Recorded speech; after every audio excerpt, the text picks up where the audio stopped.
একটাও সিট নাপায় প্ৰমোদ বড় ৰাইজৰ কাৰণে কাম কৰা নাই, নিজৰ পকেটৰ কাৰণে কাম কৰি আছে।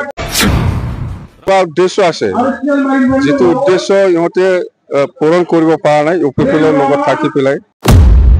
প্ৰমোদ বড়ো আজিৰ দিনত সি নিজে খৈ লোৱা নিচিনা হয়। একো জিৰ' মানে বিটিচিত জিৰ' হৈ গ'ল সি। নমস্কাৰ। তো বহুত ভাল অনুভৱ আমাৰ দতমা সমষ্টিখনৰ বিভিন্ন জাতি জনগোষ্ঠীৰ আমাৰ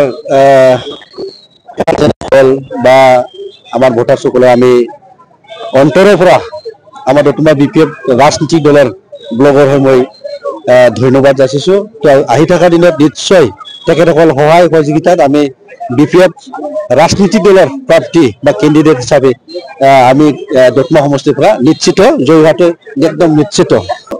সদায় ৰাজনীতিক পইচা দি ৰাজনীতি নহয়।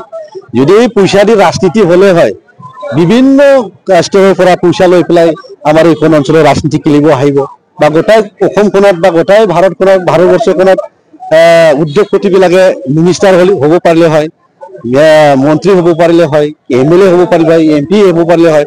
তো আমি বিশ্বাস নকৰোঁ যে হাতত পইচা থাকিলে বা ধন থাকিলে যে ইলেকশ্যনখনত জিকি যে ভৱিষ্যত তেখেতে মন্ত্ৰী হ'ব বা MCLA হ'ব, EM হ'ব, তেনেকুৱা মই বিশ্বাস নকৰোঁ। ইউপিপিএল দলৰ 100ত এবাৰ আজি ইয়াত যোগদান কৰিছোঁ আমাৰ BPF দলৰ। ভাল কথা। আৰু আমি যিটো দেখিবলৈ পাইছে শ্ৰীৰামপুৰৰ পৰা আৰম্ভ কৰি মাছবাৰলৈকে BPF দলৰ পজিশ্যনটো খুব ভাল। মই বাৰে বাৰে কৈ আহিছোঁ BPF দলৰ পজিশ্যনটো BTC হিচাপে 1 নম্বৰত আছে, 2ণ্ডত BJP আছে, 3 নম্বৰত ইউপিপিএল। ইহঁতে একটাও জিকিব না নাই মোৰ ডাউট আছে, জিৰ' হ'ব পাৰে ইউপিপিএলৰ লিডাৰবিলাক যিমানেই যিমান সত্য। ইউপিপিএলৰ পজিশ্যন খুব বেয়া। আজিৰ দিনত ইউপিপিএল দল এৰি পেলাই অহাটো হিচাপ নাই, হিচাপ কৰি আপুনি শেষ কৰিব নোৱাৰে। কথা সেইটো অঞ্জলি দৈমাৰী নতুন দল খোলাৰ ক্ষেত্ৰত আমাৰ BPF দলৰ পৰা আমাৰ ক'ব লগা একো নাই। চবৰে অধিকাৰ আছে দল খোলা বা কিবা সংগঠন খোলা। ইহঁতৰ কিবা উদ্দেশ্য আছে, যিটো উদ্দেশ্য ইহঁতে পূৰণ কৰিব পৰা নাই ইউপিপিএলৰ লগত থাকি পেলাই।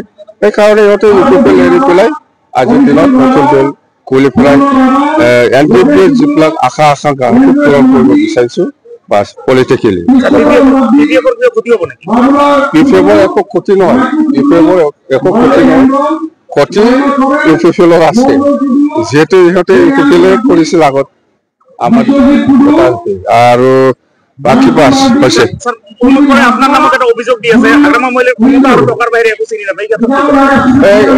এইবিলাক কথা প্ৰমোদ বড়োৰ কথা। প্ৰমোদ বড়ো আজিৰ দিনত সি নিজে খৈ লোৱা নিচিনা হয়। একো জিৰ' মানে বিটিচিত জিৰ' হৈ গ'ল সি। আবাং চাবাং বকি থাকিব পাৰে। একটাও চিট নাপায় প্ৰমোদ বড়ো ৰাইজৰ কাৰণে কাম কৰা নাই, নিজৰ পকেটৰ কাৰণে কাম কৰি আছে।